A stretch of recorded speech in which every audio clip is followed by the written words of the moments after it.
Yeah, we had a song like that with an old band of mine where it was a song that was based around this riff that was real aggressive rock riff, Yeah. like kind of ridiculous rock riff. And so the song was called RRA, and so everyone knew it as RRA, but it was really just was a joke for us that it stood for rock and roll attack. Welcome to In the Round, a podcast for people who love music and genuine conversation. Join us as we sit down with some of our favorite local, regional, and national artists to chat about life and their creative journeys. I'm Dee, I'm a musician, I'm a music lover, and I'm your host. So pull up a chair, get comfy, and enjoy. Our next episode features the wonderfully talented Adam Bruce and his wife, April Lynn. Adam is a self-described Prairie soul singer-songwriter and guitarist, and April layers on heavenly harmonies that fill out their beautiful sound.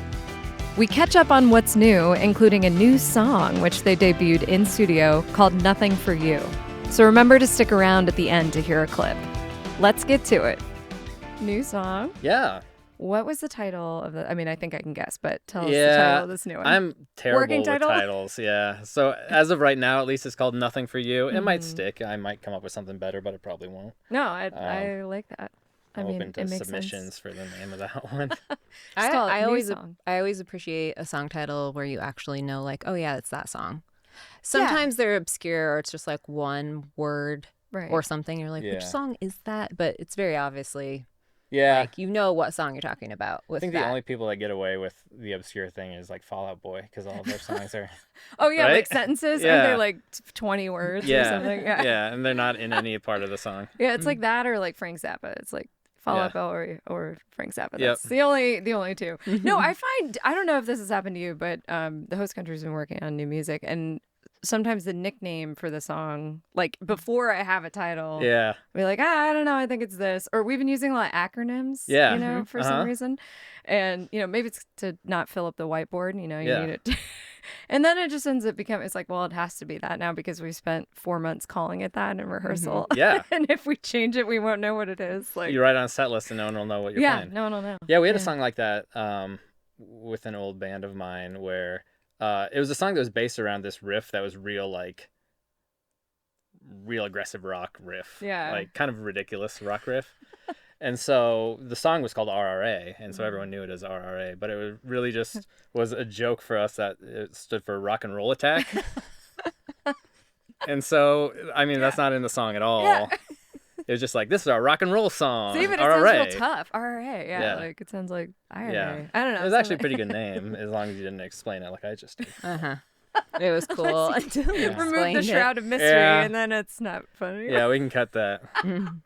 Oh my God. Okay, I am here with Adam Bruce and April Lynn. Welcome to In the Round. Thank you. Thanks. Yeah, it's great to be here. We're so happy to have you through, and so glad to hear a new song, and glad you're making music because I'm a huge fan. So pardon me as I gush about you for the next 30 minutes. It's gonna happen, and you have to suffer through it. But I wanted to have you guys through. You're just delightful people. I actually wrote down husband and wife duo of unbelievably kind and talented people. And I actually think I came across an interview that you guys are high school sweethearts. Yeah. Is this correct? So you've been like a duo for a long time. Yeah. We got together like at 16, but you didn't start singing with me until, I think it's been 10 years now. I think it was 2014. I did my first show, and I only sang like 4 songs with him, and I was terrified to death the whole time. But because you've always kind of performed. It sounds like you've been playing in bands, and so then you kind of crept into that, April. I think, Adam and I obviously knew each other through school, but I think my crush developed more so when I found out he was in a band. Oh, yeah, so cool. Like, so look at you, you're like, I had so many points. I think so it works. There were many. That's how we get you. I can't even count the number of shows that I went to that I was like one of maybe 10 people watching him play. That sounds like a good show. Starting at 16, and then that continued through college. Yeah. And then you took a little break, and then you started back up again, and then I started singing with you after that. Yeah, and that kind of just came from, I was always in the projects the principal songwriter, like for my bands and stuff. Yeah. And so I'd be in a room by myself with an acoustic guitar, strumming away and playing, and working through songs. But she would always be in the next room over, and I would hear her singing harmonies to the songs that I was writing. Oh yeah. And You're like, so well, now you have to do that every time. So when I started doing solo stuff, I'm like, well, I don't really want to be up here all by myself. Yeah. So. And I knew she knew the songs. Yeah. It adds so much. I mean, I think we've talked about this before. I love harmonizing as well. I do that with Ty, the host country and all my bands, but like just adds such flavor. And you have such a clear, you have an amazing voice. You're an incredible guitar player. We were talking in the Studio A about your control and your like, and that makes it sound more structured than I mean it. You're still like, you have a looseness about you, but you're not sloppy at all. And it's so beautiful. And then April's like ethereal, angelic vocals.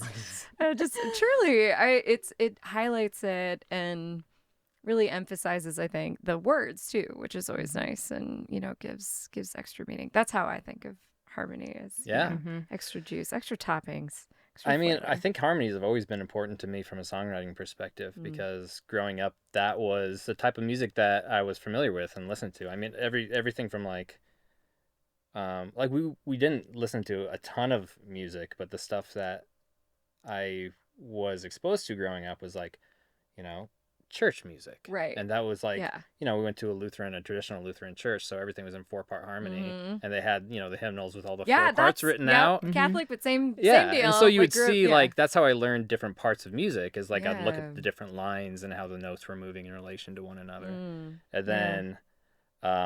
getting older and listening to oldies radio and stuff, and the 60s singer-songwriters like Simon and Garfunkel and the Everly Brothers. And those are just like still, for me, foundational music experiences, and they shape how I thought about music and songwriting and structuring harmonies and structuring lyrics and songs and stories, telling stories through music. Yeah. Because do you hear songs that way? I mean, that's kind of what I'm hearing is when I write, I think that happens too, where it's almost like immediately you have your main vocal, but there's like got to be something else in that moment. Yeah. I feel like you hear it that way, like almost like composing for orchestra or hymns, those types of things, with the way things stack, the instruments stack, the vocals stack. Yeah, it's all about like, when you write a song, it's kind of one thing, and that you're going to add that stuff later. Right. But then when it's time to record the song and to arrange the song, then you start. I start thinking about textures and layers, and like, what are the things that we can build out and maintain space and get rid of the space, and like the push and pull during the run of the song. Mm-hmm. Well, and so you've been recording music again. We're talking about it in Bruce, but you have several projects. Yeah. You've been playing music since a young age. What I love is you describe your sound as Prairie soul singer-songwriter, which I love because I think, I mean, I know you play country, and you play country in Bruce and Parks, and New Bodies is sort of this fun alt country, combo. But I thought that was such a great description because I don't think of you as pure country. And if so, you've got this like echo of the classics, which you can hear, from your influences. So I really liked that because it's got a little more, it leans folk, but you're not pure folk, and it's just a really nice and I blend. came up with that sort of genre. It was something that I came up with after listening to a talk at actually Music University for the Des Moines Music Coalition. Yeah. They had brought in, I can't remember their names right now, but they're 2 music critics from Chicago, and they came in and they had a podcast, and they were talking about music, and they were saying how like they were so sick of genres. Yeah. And like, because they don't mean anything. Right. And so like, they were like, we'd be way more impressed with somebody who says something that's completely off the rails that doesn't mean anything and no one else is using the genre. And I was like, well, as a musician, like that's one of the worst questions to try to answer. Yes. Like, what kind of music do you What play? box do you want to live in today? Yeah. And everybody asks that, which I get because, it helps frame the music to somebody who's never heard you. You can kind of get close. But like, what music do you play? I mean, I don't know. Yeah. It's like... Oh, we run into that. Singer-songwriter, country, Americana, rock and roll, like somewhere in there. It's like a flavor of ice cream. It's Neapolitan and then some. All right, and it's you say tasty either all way. Those things, and they don't mean anything when you put them all together. So I think one of my favorites, Chris English has his band English, right? And I think on their Bandcamp it was described as tater tot casserole rock, which I think is so great because that's pretty great. Again, I wouldn't describe them that way necessarily, but I'm like, no, but I get it. A little quirky. Yeah. Yeah. And it might get somebody to listen to you who's, if you just put rock and roll music, then you'd be like, who cares? Yeah. But, what is rock and roll anymore, you know? I like tater tots. I'll listen to that. I like tater tots. Yeah. Casserole. Yeah. Absolutely. Yeah, I love it. No, we talk about genres a lot on the podcast because, you know, we're trying to, you know, tell people we're more conversation based, right? So kind of talking about the type of music you play. And I think I was talking to Blake Shaw about this and you know, it is a nice way to use language to communicate a concept, right? You know, putting a genre to something allows people to kind of put that frame of mind. But I also love just if people had no idea what you sound like and just get to hear you talk and hear about your story and then like guess what kind of music, you know. I think it's kind of fun. But you remind me specifically of The Tallest Man on Earth, Joe Pug, young Bob Dylan. I think there was a quote somewhere that was like Adam Bruce, young Bob Dylan. I mean, high praise but well deserved. And although like I'm probably older than a young Bob Dylan at this point. Oh man, let's so it's kind of there. I don't know how much longer I can use that quote. It's like, dang. You're just younger. He's like 23 and I'm not 23. So. Oh, what? Oh, dang. Gosh, you're so young. That's so. I think so, right? Yeah, coming out of Duluth. Yeah, right. Okay, and so wait, I wanted to back up and ask. Speaking of Duluth, were you guys from Iowa? Like, are you born and raised right here? So you went to school close and then grew up and stayed, and okay, gotcha. We both. So I grew up in Grimes and just outside of Grimes. And I grew up just outside of Dallas Center. Oh yeah, but same school district. So part of the metro, but I mean, when I was growing up, Grimes was still a small town that was not as suburby as it is now because it's now it's always been part of the metro area, but now it's like actually attached. Yeah, now. you can not hit any fields between that and Des Moines. Right. Yeah, that's totally changed. Back then, you definitely did. Yeah. And so, and like, grew up on a family farm outside of Grimes, so it's like, the farm that my parents lived at, my grandparents lived at, my great-grandparents lived at. Whoa. So were you supposed to go into farming? No, okay. I wasn't. Yeah. It's like you changed that trajectory a little bit. No. I mean, I never had like a huge interest in it, and I don't think my dad ever really like actively encouraged my interest in farming either. Sure. So it just was never. Oh, good. It was never even a conversation. I was like, is there a giant weight on you to take over farming here soon? No. I love that. That's fine. No, and I feel like what I love too about like talking, especially local, Iowa musicians, is hearing the roots of where we came from in our music, and I think that really comes through. And there's a great quote somewhere about your music around like I think you were self-describing. It's a rural sound, but your vocals come across as like Southern revival, like intense. And I loved that because there's I feel like there's a misconception that the Midwest is boring. And I'm like, no, the openness and the lack of landscape allows a lot of feelings to happen. All right. Yeah. All right, people. The Midwest can be a frustrating place. Exactly. A lot of rocks to kick, a lot of inspiration. But yeah, I was curious if that's some of your songwriting, I think, comes from that and speaks to your own experience, but it also has like some storytelling elements, I think, to it. And I was curious if you write together also. And no, usually Adam will write by himself, and then I always have him like just basically send me a copy of the song when he's done with it, so I can sit with it for a while. I feel best if I have quite a while with a song before I decide on the harmonies, because it's easy to jump into the first thing that comes to mind.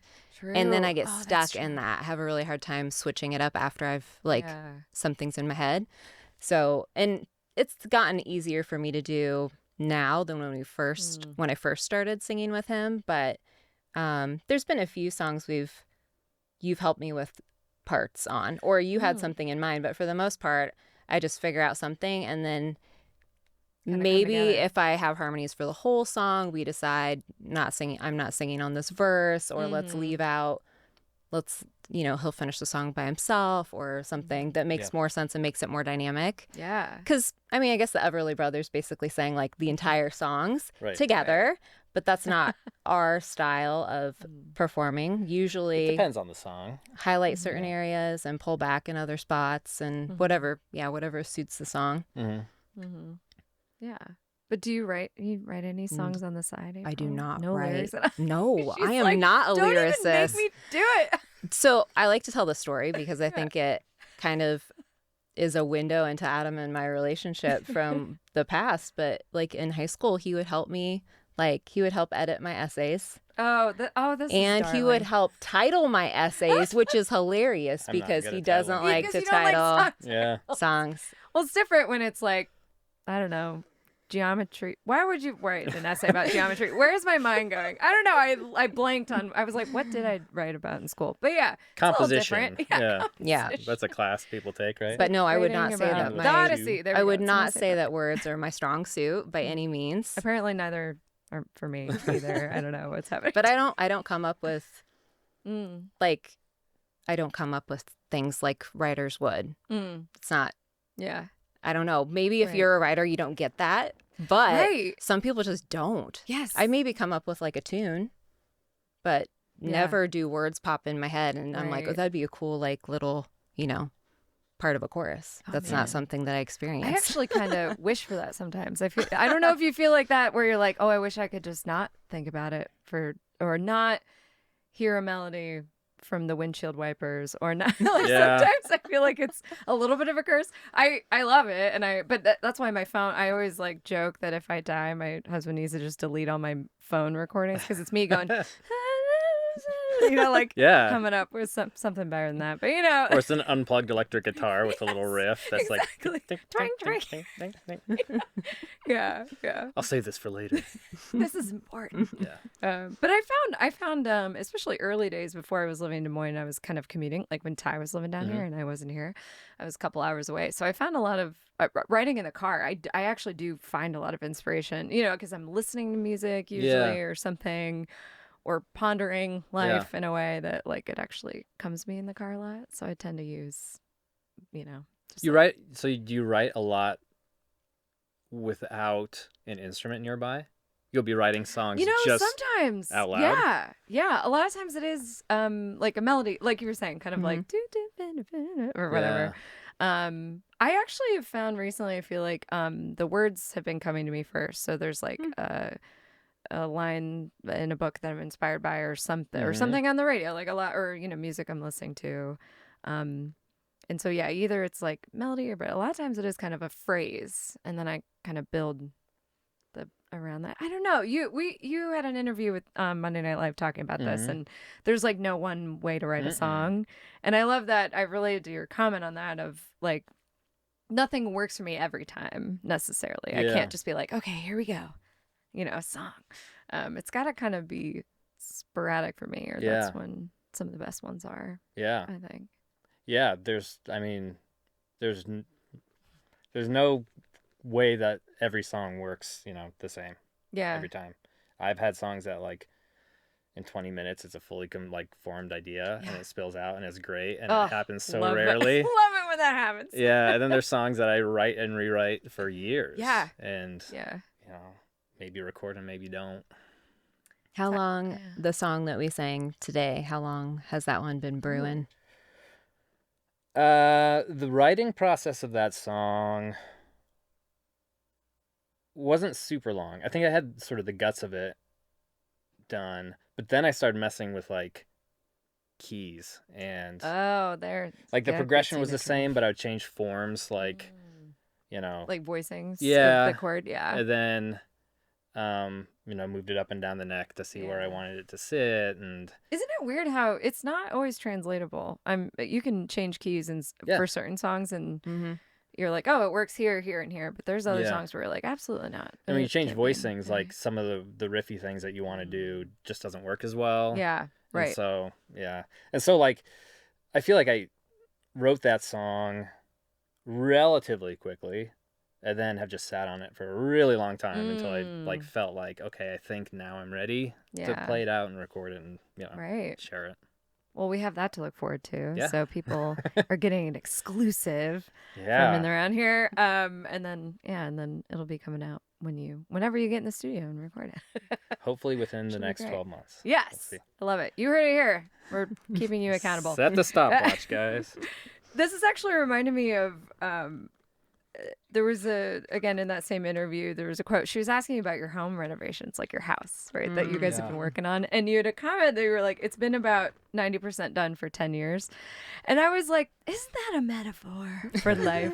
I just love, because even talking about songwritings and kind of letting things bake, and, you know, it's that concept of like, always work on yourself, like always be improving.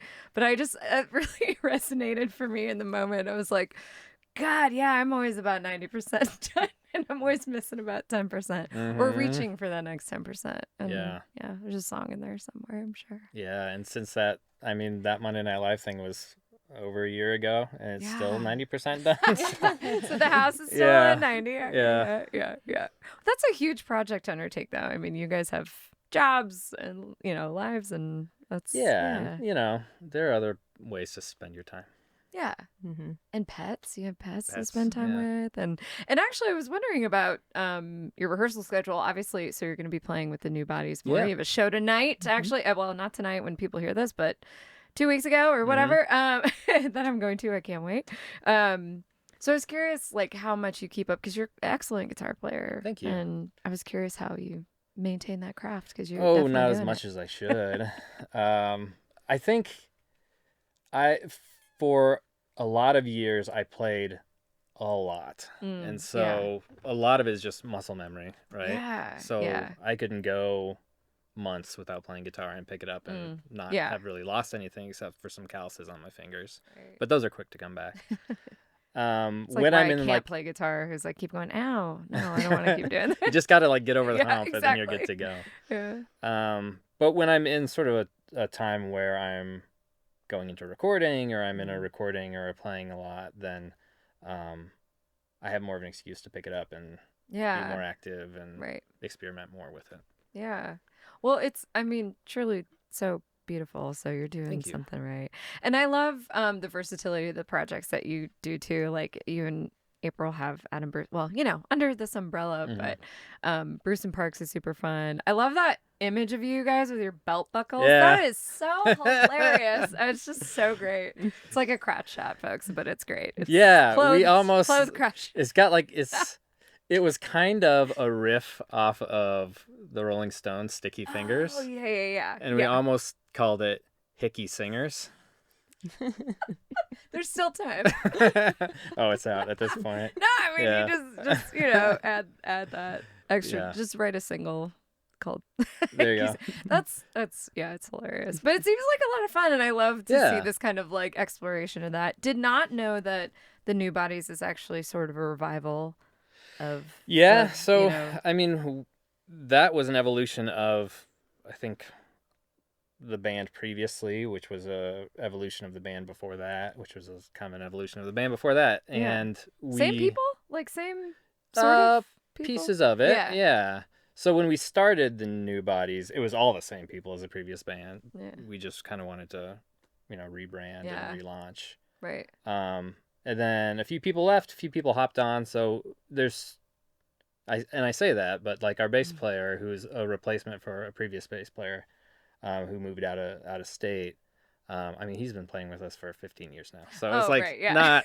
It's not like the new guy on the block sort of thing. Isn't it new? Wasn't it just yesterday, 15 years ago? It feels like it. Gotcha. But, yeah.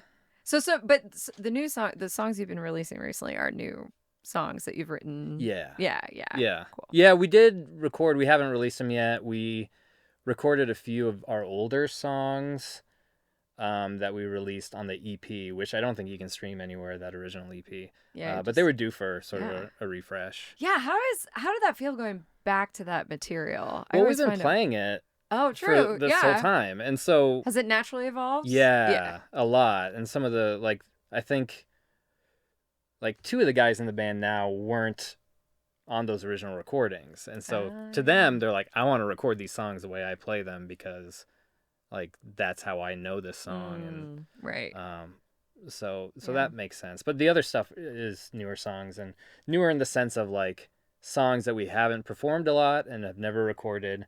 But most of them have been written for a long time. I mean, even like 15 years ago, I was sitting on enough like New Body songs that we could have done 2 albums. Oh man. So I've got like all this old stuff, but it's when we learn it now, it's not the way we would have learned it back then. See, that's so true. You're different players, you're in different parts of your lives, you're listening to different things right now. Like I find that, you know, of course you tend to be influenced in what you're spinning currently, you know, and some guitar parts right now that are maybe influenced by one of your favorite bands. Ooh, one of your favorite bands.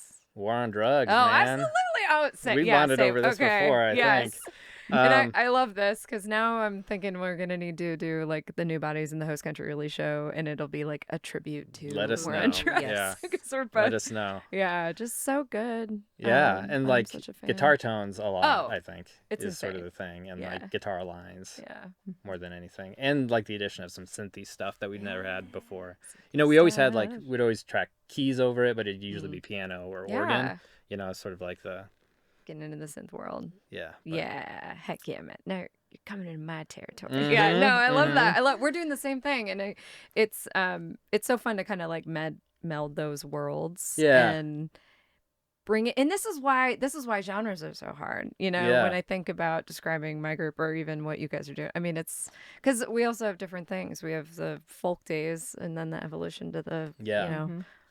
War on Drugs-esque, you know, or not esque, you know, but like looking that direction. I mean, the thing about using those sort of other artists and other sort of inspirations as a touchstone for what you're doing is that when you do that, like you can try to be as War on Drugs as possible, but it's not going to be War on Drugs because it's still you performing this stuff. So like, I think there's like for the Bruce and Park stuff when we were recording it, I was like, we have to try to make this as country as possible because none of us in this room are country people. Right. So like if we try to make it super country, it'll end up somewhere in the middle. Somewhere close. And that's kind of where you want to be. Like you don't want to be too country. You don't want to be too rock and roll, which all of us were kind of from rock backgrounds. I know. I think that's what I loved about it. Kind of in the middle where it's like rock people doing country or country people doing rock, and you're kind of right there in the pocket. That's where the good stuff happens, though. I feel like when people kind of go outside of their comfort zone a little bit, you know, or whatever that, or their norm, I should say. And the melding, it's the middle, it's the chocolate and vanilla together, you know, makes a twist, and it's just better a little bit. That's kind of what why do I keep talking about ice cream? You hungry? I swear I'm not. They had all ice cream content. I worked at a pizza place in high school that had an ice cream shop attached to it, and they had the flavor bursts. Do you remember those? I think they saw them around. Yeah. And so it's like, oh man, the vanilla with like blue goo was, I think, the popular one. The proper flavor. It wasn't blueberry; it was blue goo. Yeah, it might be trademarked, so I don't know if we can use blue goo, but that's okay. We'll call them. We'll have them sponsor this episode. That's what right now. This episode is sponsored by Blue Goo. Put it on your ice cream if you can find it, and it's still, you know, not expired. This is Nate from Pert Near Sandstone. Don't miss the Blue Ox Music Festival taking place June 26th through the 28th in Eau Claire, Wisconsin. Set among the tall trees and spacious campgrounds of the Pines Music Park, you can enjoy music from yours truly and a ton of other great bands. We've got the hottest bluegrass, roots, and Americana artists, Green Sky Bluegrass, Margot Price, Warren Haynes Band, St. Paul and the Broken Bones, among many others. There's something for everybody with an incredible variety of food vendors, family-friendly activities, music workshops, art installations, and more. Head to blueoxmusicfestival.com to see the full artist lineup and more information. We'll see you in the Pines.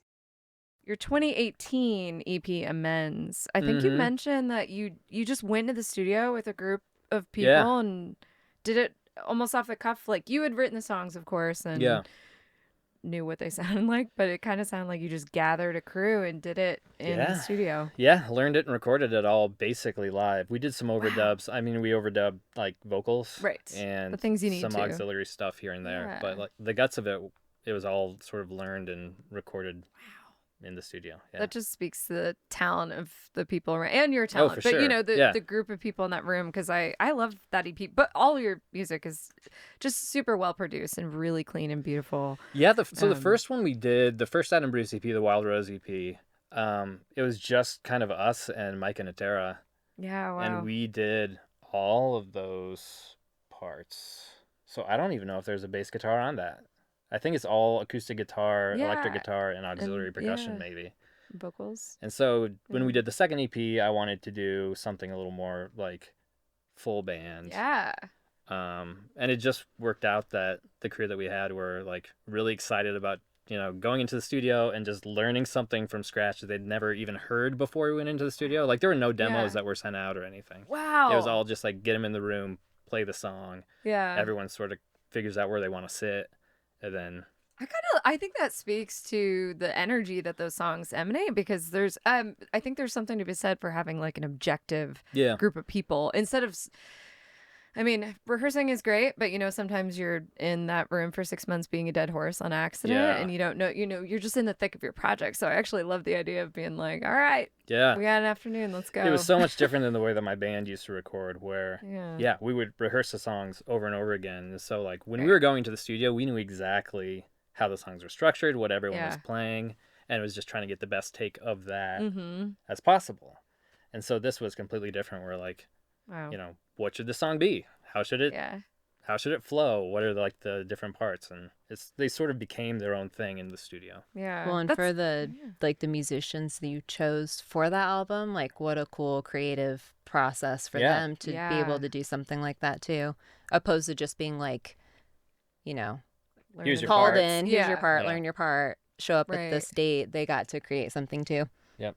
And that's almost like the old school way of doing it. I mean, I feel like of like session musicians just sitting in on whatever, or bands taking the time to sit in the studio and say, okay, we need to write a song. Let's do it. Like, it's sort of a luxury we don't always get to have now in this day and age. Yeah. So I love that. I love that kind of process. I always thought that would be really fun. I loved so Lily Dete, when she was still living here and she was doing her new song November, I don't know if you remember, she was like inviting guests, like co-hosts, and that was like the closest I got into that in a while, of just like, okay, we gotta write a song right now and perform it, on live on Instagram or whatever. And we still this day are like, we need to finish that song. It's so good.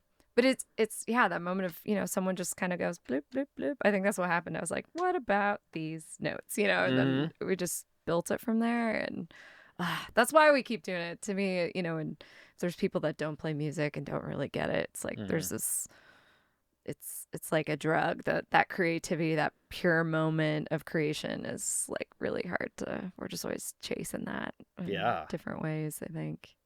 Yeah. Do you like being in the studio though? I know performing makes you a little nervous. I get very nervous when I'm recording. It's a lot of pressure. Yeah. Especially when I'm recording with Adam, because he's usually like, there's one song we did it wasn't for the first album. That song we did like 13 takes in a row. Do you remember that one? No. Brutal. It's torture. Was it the cover song? I think it was the cover song. Oh. That we did. Yes. Why can't I think Everybody's Changing? Everybody's Changing. Okay. And that one we did live. So our vocals were live together. Yeah. Yeah. So I was an extra layer. Yes. Yeah. Extra layer of difficulty. Yeah. No, I love being in the studio. I love to watch him in the studio because he like comes alive. Yeah.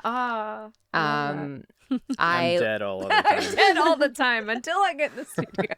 Well, it's just a different. Why do you think I work here, man? Same thing. No, I'm just kidding. It's just a different like side of you. Yeah. And you're good at like figuring out like problem solving in a studio, and obviously he's got a great vocal too. Yeah. So he's usually pretty quick about his studio time. So I always feel bad if it takes me like 5 takes and it took him 1. Oh my god, 1? Are you a one-take wonder? For some things. I mean, for vocals, I like to do multiple takes because I'll like cut them and paste them and figure out which line I like the best of the different lines. But some of your like scratch vocals have been pretty darn good too. Be like, oh, this is scratch vocal. Yeah. I'm like, oh, do you have perfect pitch? I feel like I've literally never heard you sing a wrong note. I don't think so. I mean, between it's the two close. of you, you're 90% there. I still have to raise my eyebrows always. Sometimes. I don't think I've ever seen you raise your eyebrows to hit a note. He doesn't even know what we're talking about, raising eyebrows. Oh gosh. I've got 10 notes in my back pocket and I can hit all 10. No, oh geez, you're not giving yourself enough credit, but that's why I'm here, to give you more credit. So we talked about how a lot of influences for you were classics in the 60s pop world, but I was curious if there's new artists other than War on Drugs, which we just touched on, but if there's new artists that, are you being inspired by the Chaperones and the Taylor Swifts of the world or whatever? Yeah, I'm trying to I'm trying to think of, and I'm sure the new artists that I'm going to be bringing up are not necessarily new artists. Right. But like we got really into Hayes Carl for a long time, like singer-songwriters, like more on the like country leaning. Yeah. Singer-songwriters. Yeah. Daniel Romano is I love Daniel Romano. so good. Oh. I'm just taking notes. Keep going. Yeah. Yeah. And Daniel Romano is an interesting guy because he kind of did everything from traditional country to like punk rock. Love stuff. it. So yeah, and he's super prolific. So he's always got new stuff coming out, which is cool. Yeah. Who else? I mean, we're back to War on Drugs. That's Yeah. the catch-all. I mean, we've been listening to we just saw Lucius. We've been listening to a lot of Lucius. Oh gosh, yeah. They've been like re-releasing some of their material, and they're just so talk about harmonies. Like, I mean, I'm like, it checks all the boxes. Oh man, I love. We just saw them in Iowa City, but we also saw them last fall up in Madison, and it was War on Drugs, The National, and Lucius. Oh shit! And so like, oh my gosh. I mean, it was just heaven. And then just Lucius the sang with the War on Oh, Drugs. I do. I love their song that they put out together. Yeah. It's so cool because Bon Iver, who did he just work with? Haim, right? Yeah. I love Haim's seeing great these. too. These collaborations that are coming out of folks. It's like what you think about. You're like, they probably all hang out and they're all friends, and then you're like, damn it, they are, and they do. Because it's just so cool to hear artists that you love separately come together and create new things like that. And Bon Iver does that a lot, but I particularly liked these tracks. Well, we also just saw Lucas Nelson the other night, and so I've been like listening to his stuff in the car driving around, and Lucius played on or sang on a couple of his songs too. They're everywhere. They're everywhere. I mean, they're just so wanted and desired. Probably the first time. I guess I don't know. I mostly knew of them maybe from singing with Brandi Carlile. Another one. So true. But yes, love Brandi Carlile. We call her the Lord and Savior. Or yes. Lord and Savior Brandi Carlile. She's great. Yeah. No, we were watching PBS the other night, and there was a Austin City Limits of hers on. Yeah. And I was like, I need to go to bed. And I just watched the whole thing entranced. So good. I think she's one of the best vocalists of all time. Yeah. I mean, her range and control is like otherworldly. I have no understanding. She should be studied. She should be studied. Yeah, she's amazing. A friend of ours is a huge Brandi Carlile fan and thinks she can just be like a first name basis with Brandi, and we're like, no, Brandi is somebody else. You have Brandi Carlile, and then there's Brandi. It's like, what? Who's Brandi? Child. Yeah. What do you do? The boy's mine. So yeah, no, that's hilarious. The Brandi is mine. I guess that's what I should say. Yeah, that's so funny. You can't just it's Brandi Carlile. Mm-hmm. Yep. Man, regular people that don't. No, I'm just kidding. What I love about this is I always love hearing who people are listening to, because I feel like I tend to have my go-tos. I tend to have things that I just can't stop spinning. But fortunately, and that's kind of one thing that I love about this job, is I've just been listening to more music than I have in the past. And now we have 94.1. Shout out Iowa Public Radio for having some sort of alternative station that's bringing in some more music. That's been a fun station to just keep on in the radio. That's how I found out about War on Drugs a million years ago.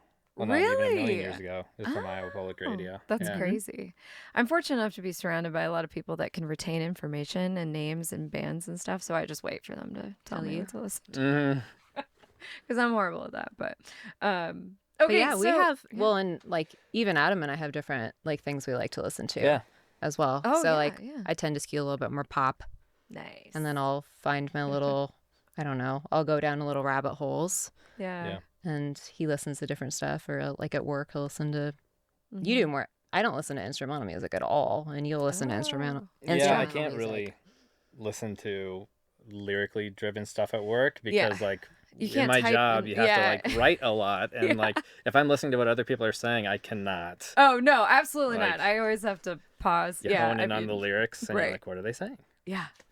Or all of a sudden it's been 10 minutes. You're like, oh, I have no idea what I just heard. You know, you can't do that. No, so it's all like jazz or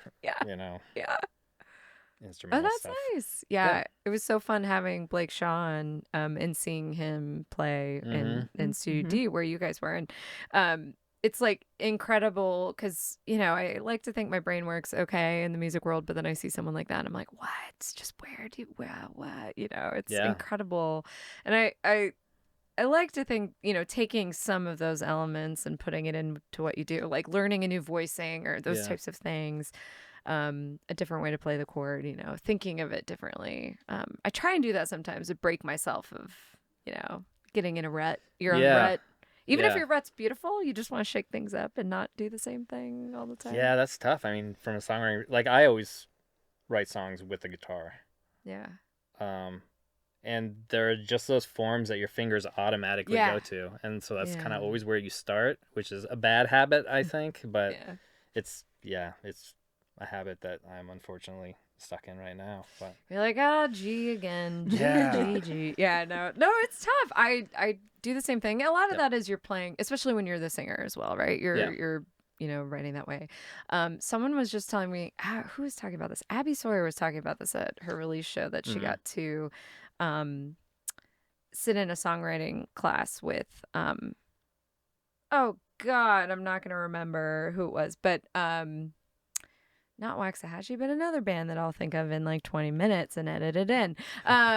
But she was talking about like, what if you just tune your guitar differently? And then you still place your hands where they feel like they just naturally go. Yeah. And it basically just opens up, you know, it's like the color palette, you know. Sure, you only have red, yellow, blue, but if you mix those things together, then you can create new colors. My buddy Dave Helmer, who I'm playing with tonight, he's a big advocate for that, like alternative voicings or alternative tunings, and you know, that opens up how you think of the fretboard and the different fingerings and stuff. And all I think of is like, that's just more time tuning. Yeah, I know. Like, no, that's it's hard enough to keep my strings in tune. Exactly. But, no, it's no, I think he's onto something. I should like. I think there's value in that. Yeah, he's incredible. I wanted to ask you, knowing you're in all these different projects and you're kind of the front person or, you know, main songwriter for that. I mean, how do you kind of separate those projects and do you see them kind of meld together? They're like, how do you know when a song is Adam Bruce and not New Bodies or, you know? April would say the New Bodies ones aren't as catchy as the Adam Bruce songs. Ooh, hot take. So, I would say the New Bodies ones rely more, or the New Bodies like there's more instrumentation. Yeah. Right. So there's guitar solos, there's more gaps. When it's me and him performing a song together, or if he's performing the song by himself, it's so lyrically and melody driven that if you don't have a catchy melody or a catchy phrase, I feel like it's not as good. Yeah, yes. I mean I think there's just sort of you can just listen to one and kind of know. And with New Body songs, there are some songs that could go either way. There's some songs that could, and we've performed New Body songs as Adam Bruce before. But there are some that you're like, this has to be a New Body song because it's like it's structured space for more instrumentation that we wouldn't normally be able to do as an Adam Bruce duo. Right. No, that's so true. And we've been navigating that as we go. So as you know, with Phil, we have our little side project Contacted that's like synth pop. And so I definitely have songs I write where I'm like, this is pure Contacted because the way I'm writing it and the you know, driving kind of 80s synthwave vibe. But as the host country has kind of gotten closer and closer to that world, I've seen those things kind of start. I'm like, whoa, wait a minute, you want some of these songs from this bucket, really? And but it's never like it's never a content or lyric split, right? You know, sometimes though, there are certain songs that I would be like, this absolutely can't be a host country song because I wrote this about a video game. Yeah, okay. Like it's not, you know, like it's very, very much like not. Yeah, that's true. But I think I tend to always write about generally enough, I guess, that it is flexible in that sense. Like I tend to write about, you know, feelings. You know, usually the sad ones, but you know, like I think, and so it makes it translatable in that sense. But that's a good point because there's definitely, I wrote a song about Castlevania that is definitely not a host country song, but I hope to put out one day. I don't think there's much of a lyrical split on mine at all. I think lyrically, they're all kind of coming from the same place. It's just like instrumentally, that sort of dictates where it goes. And when you started Adam Bruce, you had a whole like book full of songs that never made it to the full band. Yeah. Because they didn't feel right or they just didn't make it there. So then we took those and those were the first, for like the first 4 years. I feel like we were just playing through that book. Yeah. No, that's true. Before you started writing like new Adam Bruce material. Yeah. That's, yeah. It's so wild how so now I use my phone and I have a Google Doc that just keeps getting longer and longer, basically. But again, I like to have it handy for like instant inspiration, kind of like we were talking about. But it is crazy to go back and see like, wait, that was 5 years ago, 6 years ago they wrote that. I mean, time doesn't mean anything. It doesn't anymore. mean anything. Yeah, especially now. The other song that we were thinking about doing today, I was like, that song's only like a couple of years old. And it's like 5.5 years old is when we released it, which means that we were recording it like 6 years ago or something. Yeah. It's like, geez. Yeah. No, I'm so glad you did this new song again. I'm so glad you're creating new music because you're just so beloved in the community as well. Like, and you guys show up at shows. You came when I played with River and Joel, and you guys are always out and about. And I think I've been talking about different instrumentation with your ukulele. Oh yeah, I know. Oh man, to everyone's dismay. No, it's so fun. I loved it. I thought it was great. It's so fun to play. I always joke that like 4 strings are bust. I can't, to keep the guitar away from me, but I can rip some uke. No, it's been a fun way. I don't remember when I think Layton got me one like years ago. I have like a regular kind of wooden one at home. And then I upgraded to the bright red electric uke, and it's pretty sweet. So I know you're serious. Yeah, it actually made it on Make Room, the EP, the song of the EP that we put out. It made it on there. Hey, nice. Yeah. Barely, but no, it's just a fun, like you were saying with textures. Just creating a different texture in there. And I mean, I don't need to mimic. I have some of the best guitar players in the world in that band. The tone and what they're doing is incredible. So I just get to be up there with my little uke. But it's really fun, and I write differently on that. So because you only play guitar, right? You don't play key like. I don't play keys. Yeah.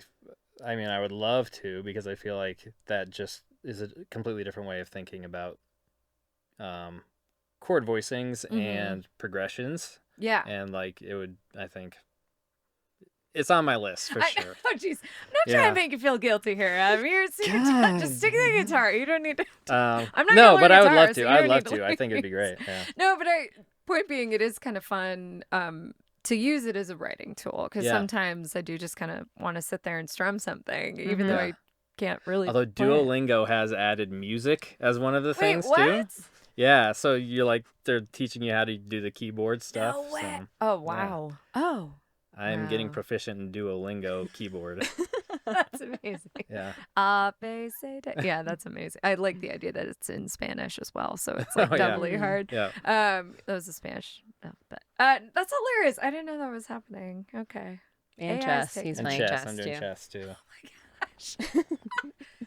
This is fantastic. I say playing because it feels like he's playing a video game. Learning. But he's learning. Yeah. Right. That's what they all say. Play video games. Edutainment, I think. Entertainment. Edutainment. Yeah. Right. Edutainment. I think it's a combo. Yeah. Oh my gosh, you guys are so delightful. I know you have a show tonight, so I'm not going to keep you super long, but I want to. I just am so glad that you came, and I truly am such big fans of yours, both in regular life and music life, and you're wonderful, and you sound beautiful, and thank you for doing this, and thanks for having us. Yeah, thank you. Everyone needs to check out their music. Adam Bruce is what it's under, but also check out Bruce and Parks and the New Bodies. Little T, right? The New Bodies is Little T. Yep. T. Sneaky. I like it. But check them out and keep an eye out for shows and new music coming from Adam Bruce and the New Bodies. Yeah. Lots of stuff on the way. More to come.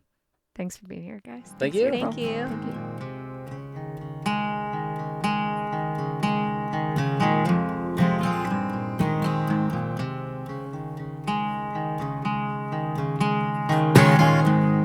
Took me with your conditions, took you with your wandering heart. for a moment our convictions. You kept the seams from tearing apart. And now there's nothing for you. In the Round is produced and recorded at Trilix Studio. Remember to subscribe to In the Round wherever podcasts are found.